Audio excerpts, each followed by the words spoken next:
Welcome to the Reach Podcast with your guest speaker, Pastor Michael Gabbert. There is a stirring, there is a hunger. All right, I'm glad to be here. Thanks for not rebelling when Philip said he was going to ask me to come do this. He pouts a lot because I don't let him preach in church very often, so he pays me back by not letting me come to Reach very often. So that's okay. That's okay. I'm glad you're here. If you don't know me, it's because you're not going to church on Sunday here. And we hope to correct that soon. But I'm Michael Gabbert. I'm the senior pastor. And I've been reading a book that, this is going to sound incredibly nerdy, but I've been reading a book lately by a theologian whose name is Jonathan Edwards. Maybe you've heard of him, maybe not. He's probably the most influential theologian in American history. He was born in 1703. He died in 1748. So his work was basically 300 years ago. Now, think how powerful your writings and your influence needs to be that 300 years later, people still say, that's the guy. That's the most influential American theologian. He wrote a lot of books, but the one that I've been reading is entitled "The Power of the Spirit of the Power of the Work of the Spirit of God." And in it, he talks about how you can tell if a church really is experiencing a movement of the Spirit of God. And he has what he calls neutral marks. Neutral marks are things that we tend to point to and we go, wow, God's really moving at that church. But he says a lot of those things are neutral. That is, they might be evidence that God's at work, or they might be evidence of something entirely different, like big crowds. Okay? A big crowd could be evidence that the Spirit of God is at work in a church, but not necessarily. Big offerings. Again, it's a neutral mark. It might be the sign that God's really at work, but not necessarily. There are ways that you can present a good show and get a big crowd. There are ways that you can manipulate an audience and get a good offering. He says there are some specific things, though, that are always marks that God is up to something, because those are things that can't be produced except if the Spirit of God is doing it. Well, he gives a whole list, and I'm not going to go down that list, but one of the things that really has struck me is he said that in a church where God is up to something, there will be a new interest in theology. Now, if your first reaction is probably, really, that's... But let me tell you about theology. Theology is simply the way that we go to the Word of God and we make sense of it. The Bible is not written as a textbook. It's written as a story. And so we have to learn from the story, particularly the narrative of the Old Testament. We have to draw things out of the story that we then systematize. We put it in some sense of order so that we can have an understanding of certain things, like the doctrine of God. There's no place in the Bible that says, okay, here's 12 bullet points on the nature of God. We discover the nature of God as God acts in His own ways throughout the story that has an arc from Genesis all the way to Revelation. One of the things that's happening at this church, and I don't know if it's happening in this group, I hope it is, but one of the things that's happening at our church overall is that there is a fresh hunger that's different than what I saw even 10 years ago. And it's not just a hunger for Bible teaching, but it's a hunger for theological understanding. They don't want to just hear the Bible taught. they want to be able to grasp it and to make sense of it. So tonight, in this group, I know you guys have been doing a lot of different stuff, and I think Taylor's been teaching on maybe Elijah and Elisha. I know it's the year of the servant, all kinds of stuff. Philip said, do whatever you want to. I said, okay. Let's jump in and do some theology. I want to talk to you tonight about a doctrine that is real intimidating when you first say it. It's the doctrine of the sovereignty of God. Now, as soon as you hear those words, if you have some level of theological understanding, instantly you're like, oh, here we go.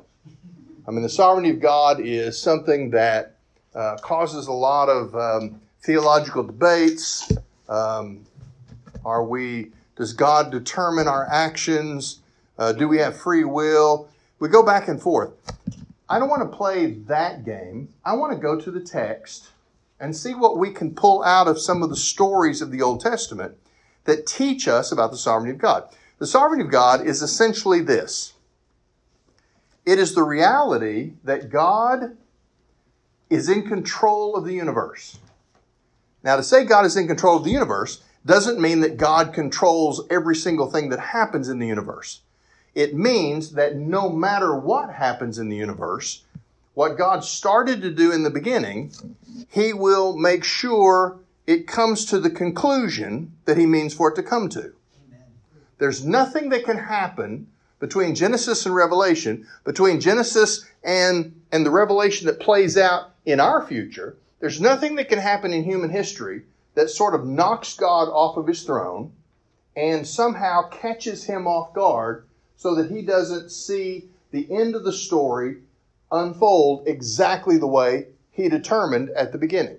Amen. That's sovereignty. Okay? Now, I want you to see this in the life of a character in the Old Testament that really gets too little credit. All right? Let me give you the book of Genesis real quickly in a nutshell. Genesis 1 through 11 are the chapters that give us the foundations of humanity. All right? That's the creation story. That's Adam and Eve. Sin enters into the garden. They get kicked out. There's Cain and Abel. Abel is killed by his brother Cain. Cain is cursed. Mankind spreads out over the earth. They become so rebellious that God has to send a flood and, in a sense, start fresh with a remnant of those that still worshiped Him. After that, you have the Tower of Babel, where, again, men began to assemble and became so full of themselves that they felt like they could challenge God. He changes their languages and scatters them across the earth. The first 11 chapters are sort of the foundational history of mankind. In chapter 12, the story zeroes in on a particular man, and the story begins to unfold of how God is going to bring redemption into this broken world. Every time we see humanity as a whole, the only thing that impresses us is that every time they get together, they come up with other ways to sin. In Genesis chapter 12, He starts the story that will eventually produce Israel, that will eventually produce the Messiah, who will go to the cross and provide a way of salvation for the whole world.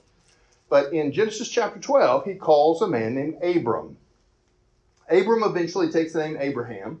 He has a son whose name is Isaac. Isaac has a son whose name is Jacob. All through the Old Testament, a lot of times when they talked about the God of our fathers, they would actually say the God of Abraham, Isaac, and Jacob. Those were we call them the patriarchs. Those are foundational characters in the story because God took a single man and then gave him a family. And in the successive generations of his family, we end up with a nation called Israel that is in slavery in Egypt for 400 years. And then we get to a guy named Moses. Moses brings them out. The rest of the Old Testament unfolds. But between Abraham, Isaac, and Jacob, and before Moses, there is a character. He's underappreciated. Genesis chapter 37 through the end of the book, chapter 50. Who am I talking about? Joseph. Joseph was the 11th son out of 12 brothers that were born to Jacob. Now, I don't know where you are in the birth order, but Joseph was a typical younger brother. The older brothers hated him. He was a brat. He shows up at the breakfast table one morning and says, "Hey, I had a dream. One of these days I'm going to be in charge and all y'all are going to bow down to me." And they were like, "We have got to get rid of this kid." So sure enough, one day the older brothers are out working, and the father, Jacob, sends Joseph to take some stuff to his brothers, and they see him coming, and they were like, "This is our chance. We got to get rid of this kid." So they throw him in a well, and they're trying to decide what to do with him.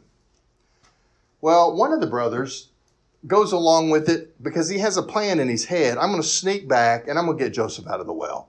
I mean, he's a brat, but he doesn't deserve this. Before he can do that, the other brothers come up with a plan because there is a caravan of traveling gypsies that come by, and they sell their brother to the gypsies. I mean, they sell him into slavery. Now, this caravan, they're on their way to Egypt. They buy him because they buy and sell people. They traffic in people all the time. So they go to Egypt, and they take this new purchase that they just got, and they sell him into slavery in Egypt. Now remember, he had a dream that one of these days he was going to be in charge and all of his brothers were going to bow down to him. And they said, "No, that's not right. We got to get rid of this kid." They sell him into slavery. He goes to Egypt. He gets purchased by an Egyptian officer, a politician who has authority under Pharaoh. That was the Egyptian title for king. He works for this politician until one day the politician's wife takes note of Joseph. And when she's alone in the house, she offers herself. And Joseph is not having any of it. He is a young man who worships the God of Israel, the God of his fathers. And he tells her no, and she keeps coming back again and again to try and pull him into an inappropriate relationship.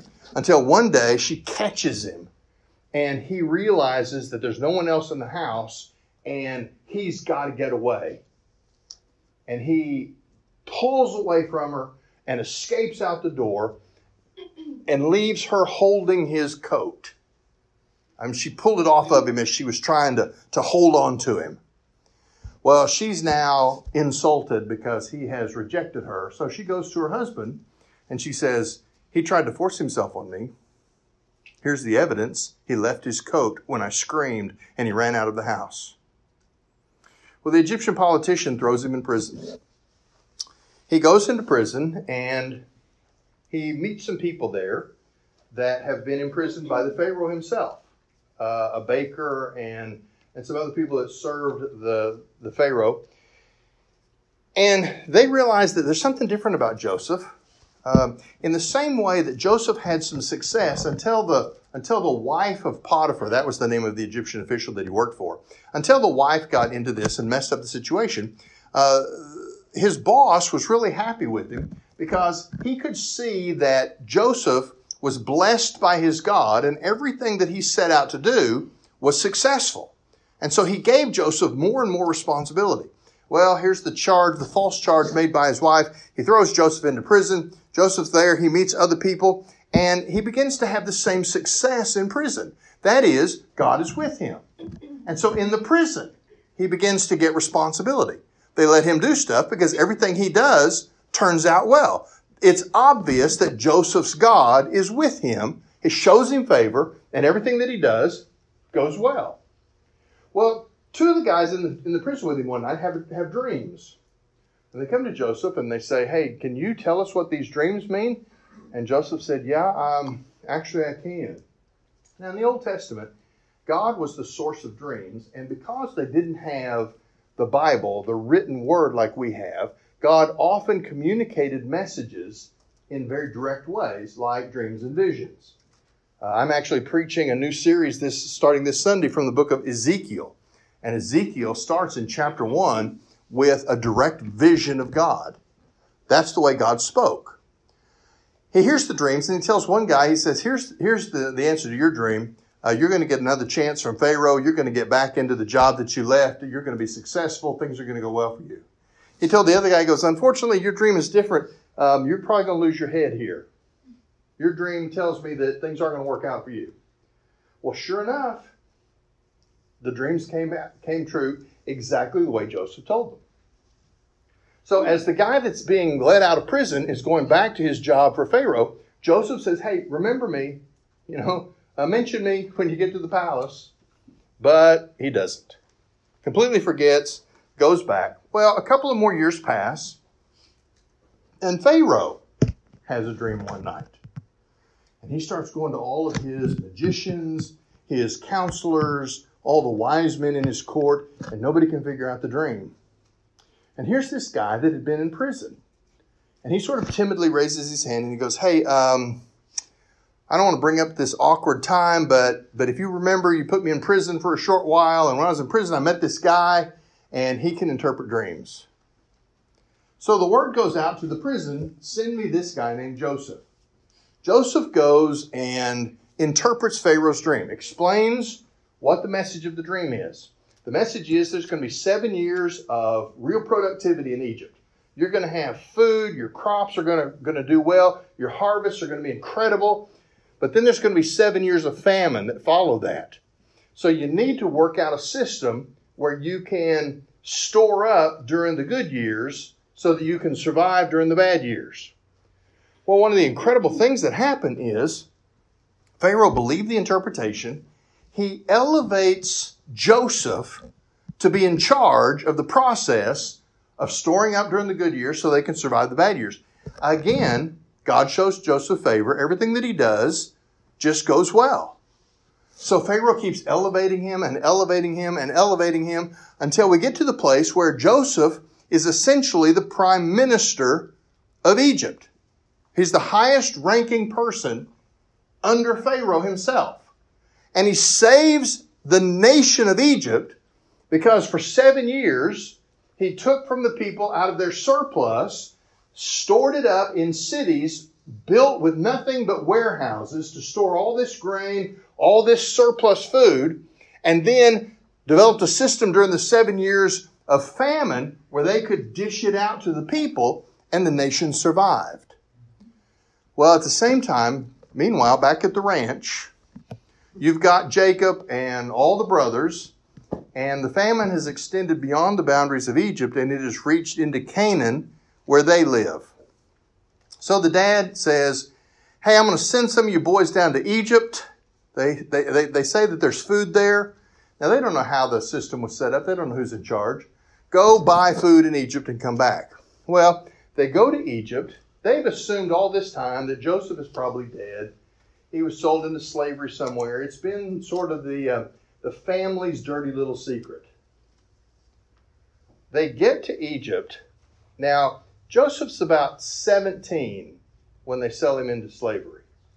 He's now probably in his mid-30s. They go to Egypt, and he sees them, and they don't recognize him. Bottom line of the story is, eventually he reveals himself. They find out who it is. They're scared to death. Because, remember, they sold him into slavery, and now he's like the number 2 guy in Egypt. And they know that all of their bad deeds are about to come down on their head. And Joseph gives them food. He lets them keep their money. He sends them home. Tell my father that I'm alive. I mean, Joseph really lets them off the hook. Eventually, the famine is so bad that Joseph says, move the family down here, and I'll take care of you. So they pack up all the family. There's like 70 members of this family by now. They move to Egypt, and Joseph is there to take care of them. Now, here's where the story kind of wraps up. They live there. Joseph is kind of the benefactor for the family. And we get to the last chapter, chapter 50 of Genesis. And this is how the story wraps up. The old man dies, their father Jacob. He's now taken the name Israel. He dies, and it said, and Joseph gets permission from Pharaoh to go back to their homeland to bury their father. The whole family goes, and they come back to Egypt. And it says, after he had buried his father, this is verse 14. After he had buried his father, Joseph returned to Egypt, he and his brothers, and all who had gone up with him to bury his father. When Joseph's brothers had seen that their father was dead, they said, what if Joseph holds a grudge against us and pays us back in full for all the wrong which we did to him? See, as long as Daddy was alive, Joseph was on his best behavior. But they're like, okay, Dad's gone now. Has Joseph just been biding his time? And now he's going to pay us back for everything that we did. Verse 16. So they sent instructions to Joseph saying, your father commanded us. Now this is a lie, but they're just trying to cover their bases. Your father commanded us before he died, saying, this is what you shall say to Joseph. Please forgive, I beg you, the offense of your brothers and their sin, for they did you wrong. And now please forgive the offense of the servants of the God of your father. And Joseph wept when they spoke to him. Then his brothers also came and fell down before him and said, behold, we are your servants. Okay? They're concerned about what's going to happen, as the time for payback finally arrived. So they say, well, hey, before Dad died, he said for us to tell you that you need to forgive your brothers. I guess they thought it would carry more weight with Joseph if it came from their father. So they tell him this, and they come and they bow down. Remember, they've lived there now for years, but they come and they bow down. They're broken because they know that they're guilty, that Joseph has been in Egypt most of his life because of them. I mean, they didn't just throw him in a well. They trafficked him. They sold him as a slave. And he's been in Egypt away from his homeland virtually his entire life now. This is the part where I want you to notice where sovereignty comes in. Remember I said sovereignty is a characteristic, it's a part of the nature of God, but there's not a place in the Bible where you just go and say, okay, boom, boom, here's the bullet points about sovereignty. We learn that God is sovereign by pulling out of the stories that tell us about God's actions in human history. Okay? So the entire book of Genesis, at least chapters 37 through 50, are this story that I've just told you about Joseph and his family. They come, they bow down, they beg forgiveness. Joseph weeps at the thought. I mean, he's already forgiven them, but they don't realize that. And this is what he says in verse 19. But Joseph said to them, do not be afraid, for am I in God's place? As for you, you meant evil against me, but God meant it for good in order to bring about this present result, to keep many people alive. So therefore, do not be afraid. I will provide for you and your little ones. So he comforted them and spoke kindly to them. This is the first part that I want you to see about sovereignty. The sovereignty of God interprets our past. Joseph was able to look at the story arc, the plot line of his whole life, and he had come to the conclusion that while he was arrogant and bratty as a kid, as a teenager, while his brothers were wicked and really did him wrong by the way they treated him, he came to Egypt, but God showed blessing to him, and yet he still ends up in prison for something that he wasn't at fault for. He didn't do anything wrong. He's in prison. He still has the favor of God in prison, but when somebody gets out, he says, hey, remember me to Pharaoh, and they don't, so he's in prison even longer. Joseph was able to look at the unfolding story of his life, and he came to a remarkable conclusion. The conclusion was,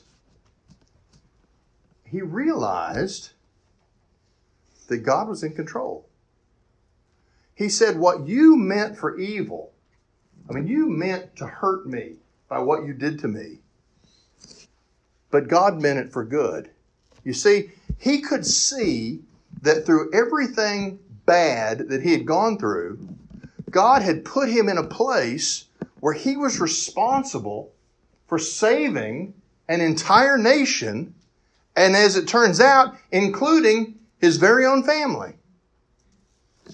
Now, the sovereignty of God is simply the idea that nothing that happened to Joseph was so far out of bounds for God that his plans were going to be frustrated by it. Because what happens is, there has to be a famine in order for the family of Abraham, Isaac, and Jacob to make it to come down to Egypt. Now you say, well, they're eventually going to become slaves. Yes, that's precisely what's going to happen. But there had to be a famine to get them from Canaan to Egypt. But Joseph had to be there in advance so that he was set in a position where they were cared for and provided for as a family. Well, they do become slaves, but again, in God's sovereignty, what he's doing is he's taking a family of 70, and over 400 years, he's producing a nation of more than 1 million people, and at just the right time, he's going to bring along a guy named Moses. You see, so many pieces of that story were bad things done by bad people, and yet, in the big picture, God is securing every step necessary to bring about the conclusion that he wants, which is Abraham becomes a family with one son, becomes the family with a grandson that has now 12 sons. They become a family that moves to Egypt. The entire Old Testament, from Genesis chapter 12 to the end, is the story of the development of a nation that came from Abraham, a nation that comes to the end of the Old Testament, and 400 more years of silence, and then we pick it up on the first page of the book of Matthew, and Jesus, it has a genealogy, and it shows how he goes through that whole family line, and Jesus is born, and salvation comes to the world. God didn't cause all the terrible stuff in Joseph's life or along the way in the story. But sovereignty means that God is big enough that the bad stuff that happens in a broken world, they don't topple him off the throne. They don't prevent him from accomplishing the end of the story that he set out to accomplish all along. Okay? In your life, the sovereignty of God is a doctrine that you need to hold on to because it's a way you look back in your life, you see the good things that have happened to you, but you also see the bad things that have happened to you. And like Joseph, you can say, okay, there are some people who did some stuff to me, and they meant to do me harm. They meant it in an evil and a wicked way. But God had other plans, and those things that happen to me don't frustrate what God wants me to be. We live in a culture that tells you that if you've been damaged in some way, that you have to carry that around for the rest of your life. You're a perpetual victim. You're going to be tainted. You're broken. You're never going to be useful.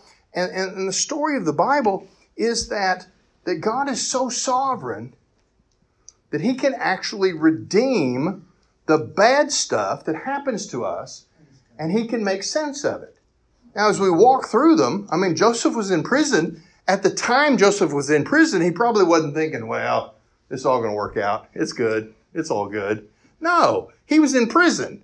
It was lousy. It sucked. But looking back, the sovereignty of God is the doctrine that helps us make sense of our lives, interpret our lives. One of the things that you will come to at some point in your life, if you walk with Jesus, is you'll say, man, we've been going around corners and curves. I've had twists and turns in my whole life. But one day you're going to look back from where you started, and you're going to say, man, it's a straight line from where I started to where I am right now. Amen. It feels confusing, and you never know what's around the next corner, and you don't know what's coming. But when you look back, you can say, like Joseph, man, people meant to do me harm. They tried to do damage to me. And yet, I now see, looking back, I can interpret my life. God was shaping me. He doesn't waste any of my good experiences, but guess what? God doesn't waste any of your bad experiences either. He makes you to be a kind of person that's just necessary to do precisely what He created you and gifted you to do. Well, there's something else here. The sovereignty of God not only interprets our past, but it also certifies our future. Look at the last verses of this chapter. Verse 20, he said, As for you, you meant evil against me, but God meant it for good. That was the way he understood his life up to that moment. But in verse 22, it tells us the end of the story.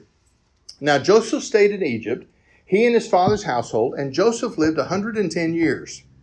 Joseph saw the third generation of Ephraim's sons, also the sons of Machir, the sons of Manasseh, were born on Joseph's knees. Manasseh and Ephraim were Joseph's two sons. He's talking about their children and their children and their children. So he lived a good long time. He what would that be? They were his sons, so those were his grandchildren, his great-grandchildren, and his great-great-grandchildren. He lived long enough to see 3 generations from his sons. Now, get this. Verse 24, Joseph said to his brothers, I'm about to die, but God will assuredly take care of you and bring you up from this land to the land which he promised on oath to Abraham, to Isaac, and to Jacob. Then Joseph made the sons of Israel swear, saying, God will assuredly take care of you, and you shall carry my bones up from here. So Joseph died at the age of 110 years, and they embalmed him and placed him in a coffin in Egypt. Now let me tell you why that's significant. In verse 24, it says, Joseph said to his brothers, and in the Hebrew, I don't want to get lost in the weeds on this, but the way Hebrew is written, you can tell by the order of the words what the writer intends the emphasis in the sentence to be. And the emphasis in this sentence is, I am about to die. Now the reason he's emphasizing that is because all these years that they've lived in Egypt, he's kind of been the provider, the benefactor for the family. And so they're probably thinking, Joseph looks like he's getting weaker. He doesn't look strong. It looks like Joseph's going to die. What's going to happen to us? So he gives them an assurance that God is in control. Even at the end of his life, he says, I'm about to die, but God will assuredly take care of you. He's reminding them that he's never really been the one taking care of them. It's always been God, because this is the God who made promises all the way back to Abraham and then to Isaac and then to Jacob, their father, who took the name of Israel. And he's reminding them that their future doesn't hinge on Joseph being alive or not being alive. Their future hinges on the promises that God has made to them. In other words, if God could take everything that had happened to them already and they could look backward and say, God made it turn out right, then they could look forward into the uncertainty of the future, and they had one thing they could say, God's going to make it turn out right. Amen. Then he says this, he goes, I want you to put me in a casket, but do not bury me here. Why? Because even though Joseph had lived virtually his entire life in Egypt, Egypt wasn't his home. You see, the land of Canaan was the promised land. It was the land that God gave to Abraham, and Isaac lived there. Jacob lived there with his sons until they came to Egypt.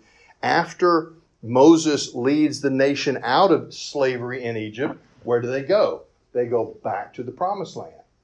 When Joshua replaces Moses and they have to cross over into Canaan and they conquer it, God is giving them the land that he promised all the way back to Abraham. Joseph is saying, I've lived my whole life in Egypt, but Egypt's not my home. God's going to keep his promises, and he's going to take his people back to the land that he's given to them.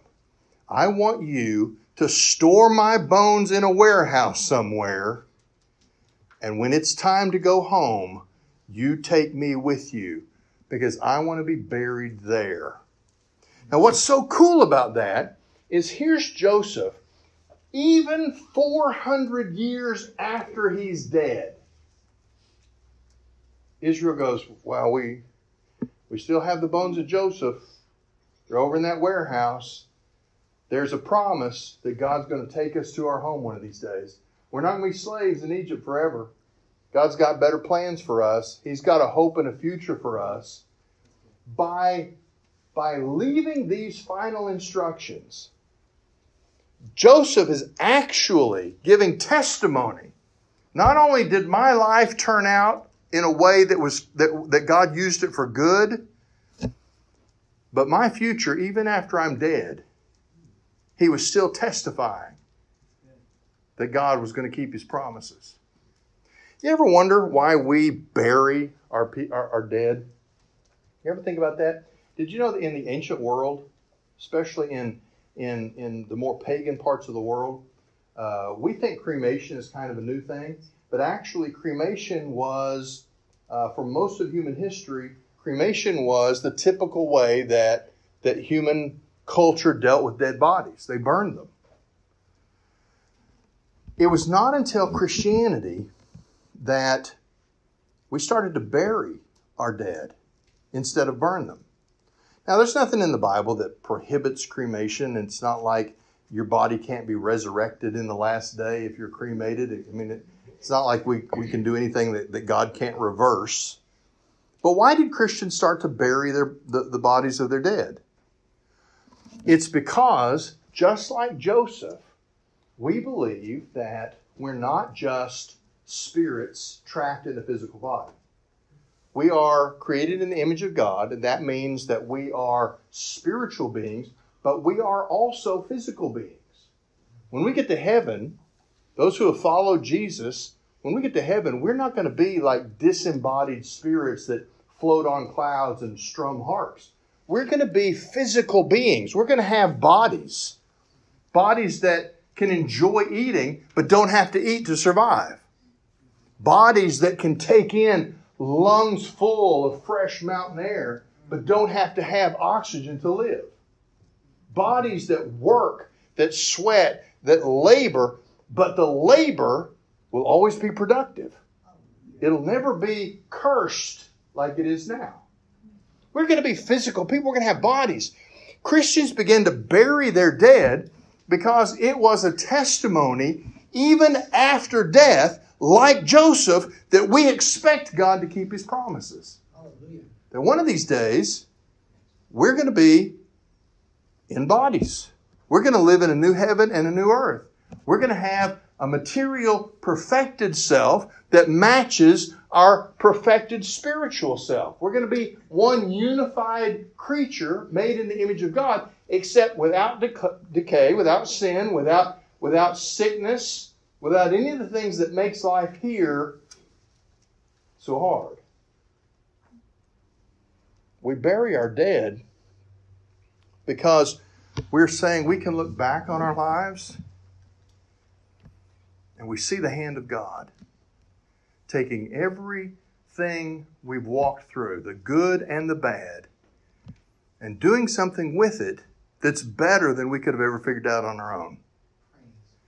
But we also, even in the face of death, we look forward and we say we can see that God's going to keep keeping his promises. And we testify that our future is in God's hands as well. How do we have such confidence that our life is going to make sense, even when we're confused about what we're going through? And how can we have such confidence that God's going to keep his promises all the way into eternity?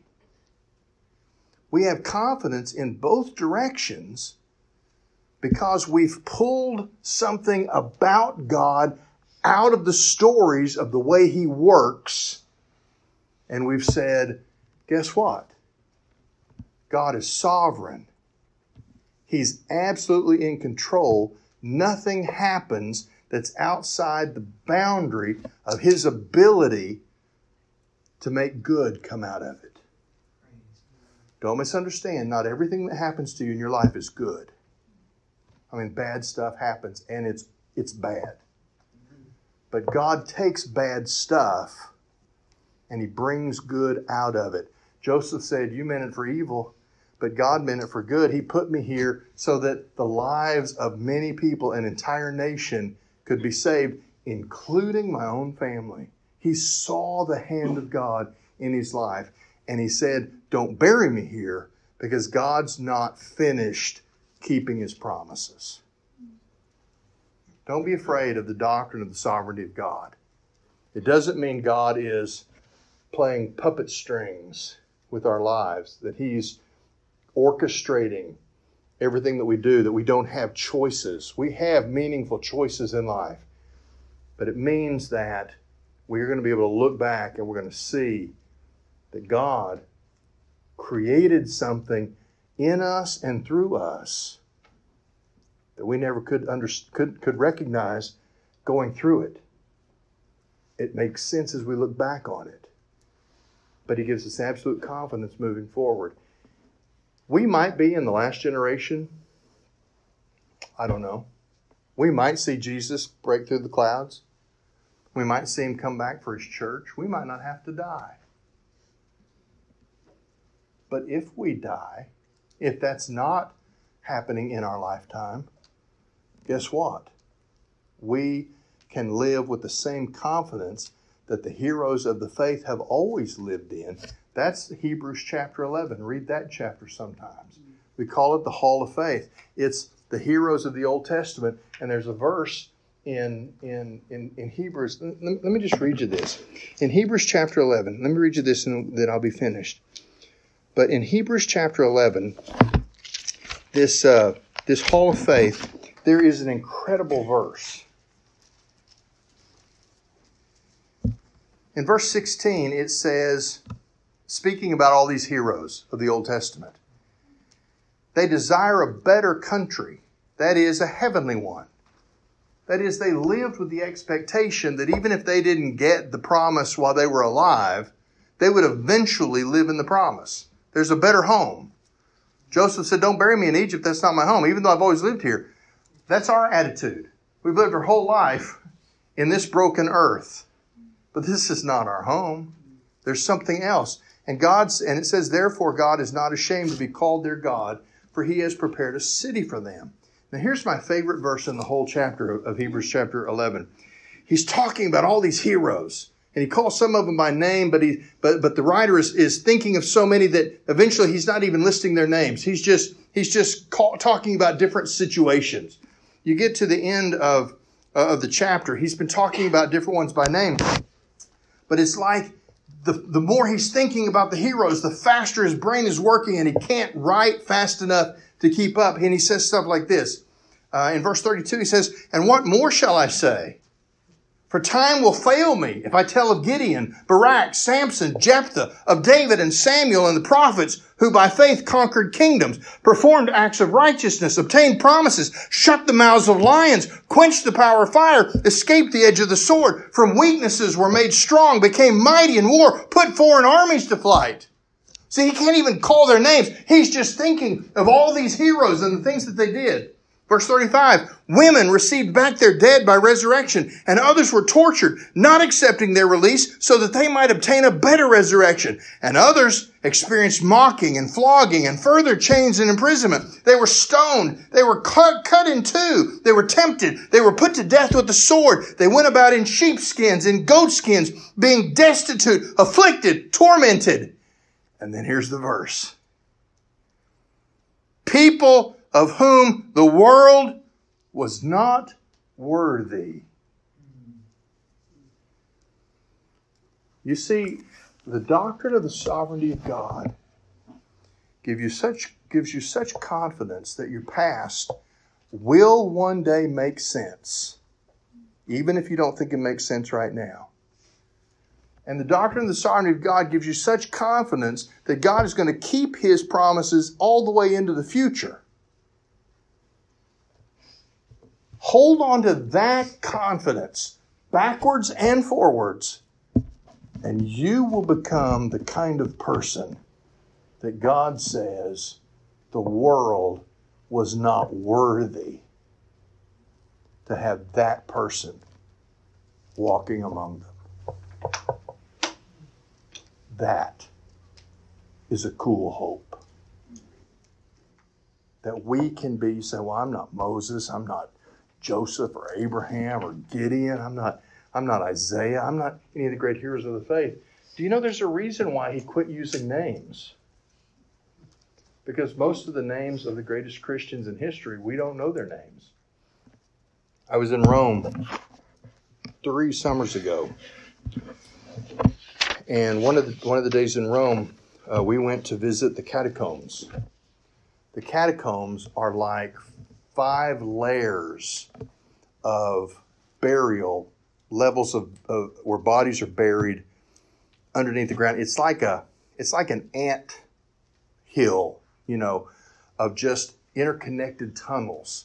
We visited one catacomb, and the guide that was leading us through, he goes, how many Christians do you think were buried just in this one? This was one of several of them in the area of the city of Rome. How many do you think were buried just in this catacomb? Some guy goes, 7,000 people. Next guy goes, 10,000 people. Next guy goes, no, it's a lot more than that. 35,000 people. And the guy looks around and he goes, there are more than 500,000 Christians buried in this catacomb alone. And I got to tell you guys, it was one of the moments in my life. I mean, I talk for a living. I mean, it's hard for me to be speechless. And in that moment, it just hit me like a wave. We know about Peter and Paul and John Mark and Luke, and we know heroes. Here were 500,000 devoted followers of Jesus, and nobody knows their names. The names weren't marked on the burial plots cut into the walls of these underground catacombs. There's no record. There's no way to know. Except the Bible tells us this. There's a book. And in that book is the name of every true follower of Jesus on every continent, in every generation, that's a part of God's plan, making sense of their life, using their lives to create good, and promise and keeping his promises to them all the way into eternity. Guess what? Theologically, that's called the doctrine of sovereignty. And you need to believe in a sovereign God, because honestly, it's the only way you'll ever get through life.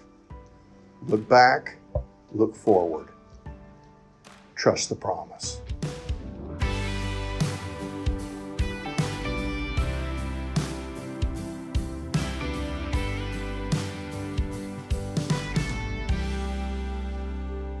Hey guys, this is Philip Jackson, pastor to young adults at Evergreen Baptist Church. I want to invite you to come to Reach. We meet every Tuesday night at 7 p.m. at Evergreen Church in South Tulsa, just east of Mingo on 111th Street. The mission of Reach Tulsa is to cultivate a young adult community that's defined by real transformation and the sincere pursuit of a godly life through training in biblical disciplines, personal development, and intentionally transitioning into independence as mature members of the body of Christ. If you enjoyed this episode, please be sure to like and subscribe to our content. We're available on Spotify, Apple Podcasts, and wherever you find your favorite podcasts. Reach Young Adult Ministry is a part of Evergreen Baptist Church in Tulsa, Oklahoma. For more information and additional lessons, please visit our website, evergreenbc.org.